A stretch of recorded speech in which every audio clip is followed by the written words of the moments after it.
creating a company is almost like having a child. So it's sort of like, how do you say your child should not have food? So once you have the company, you have to feed it and nurse it, Yeah. even if it ruins you? Yeah. I think when I was, I don't know, 5 or 6 or something, I thought I was insane. It was just strange. Because it was clear that other people did not. Their mind wasn't exploding with ideas. It was like, and strange.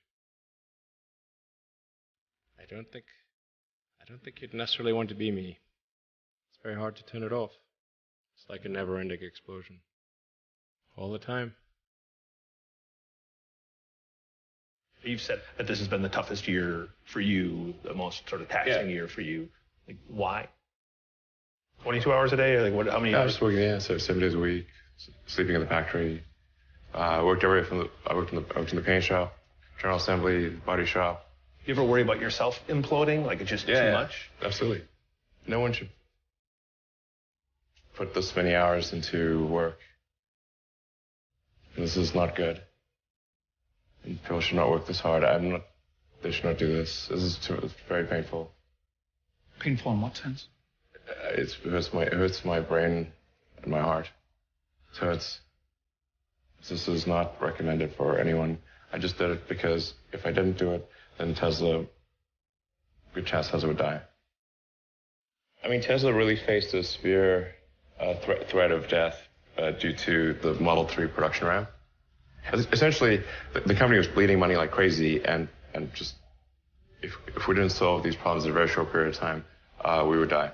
And it was extremely difficult to solve them. How close to death did you come?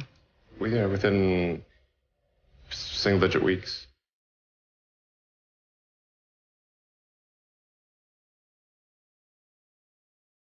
I mean, when we started Tesla, I thought maybe our chance of success was 10%.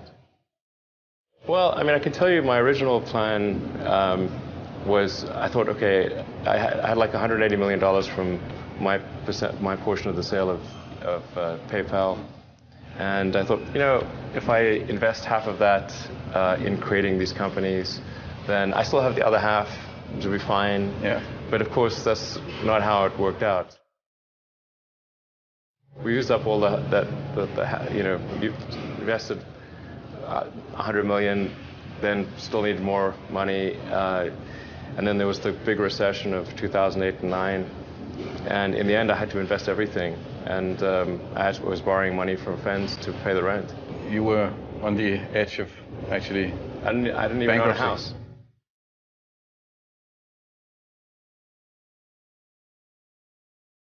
I didn't think it would be easy. Like I said, I thought they would probably fail. But creating a company is almost like having a child. So it's sort of like, how do you say your child should not have food?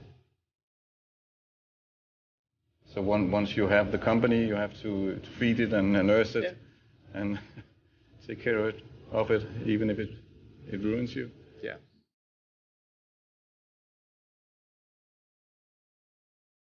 But suppose there were some tough times in 2008, end of 2008. How did you get through that period of crisis? Yeah. Can we just break for a second? Sure, yeah, of course.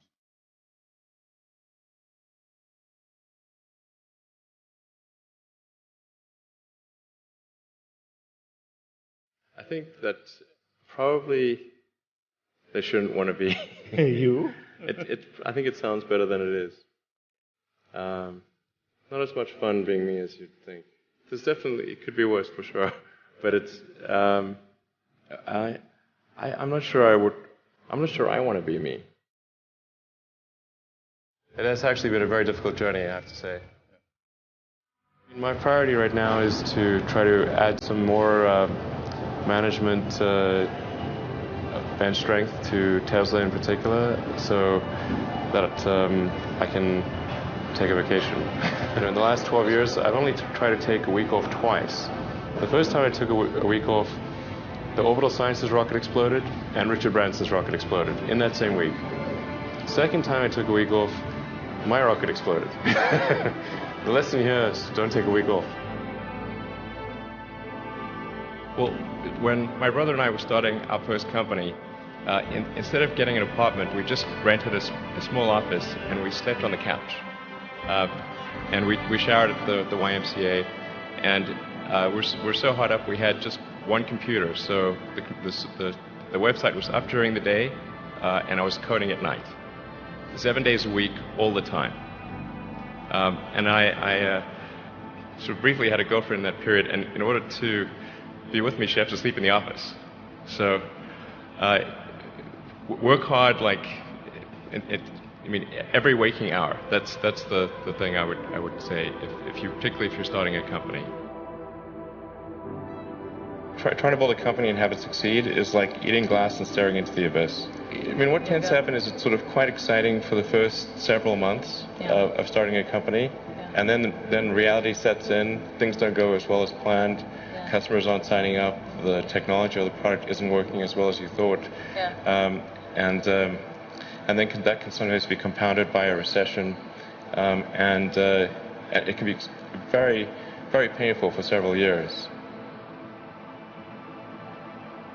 When you had that third failure in a row, did you think, I need to pack this in? Never. Why not? I don't ever give up. I mean, I'd have to be dead or completely incapacitated. You know, there are American heroes who don't like this idea. Neil Armstrong, Gene Cernan have both testified against commercial spaceflight in the way that you're developing it, and I wonder what you think of that. I was very sad to see that, because those guys are, those guys are heroes of mine, so it's really tough.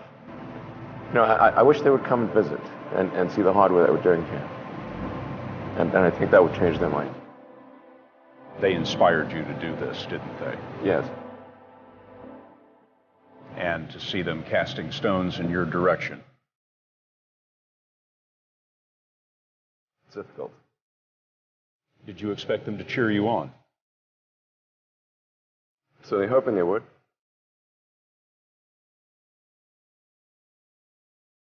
There are a lot of negative things in the world. There's a lot of terrible things that are happening all over the world, all the time. There are lots of problems that need to get solved. There's lots of things that are miserable and kind of get you down. But life cannot just be about solving one miserable problem after another. That can't be the only thing. There need to be things that inspire you, that make you glad to wake up in the morning and be part of humanity. That's why we did this.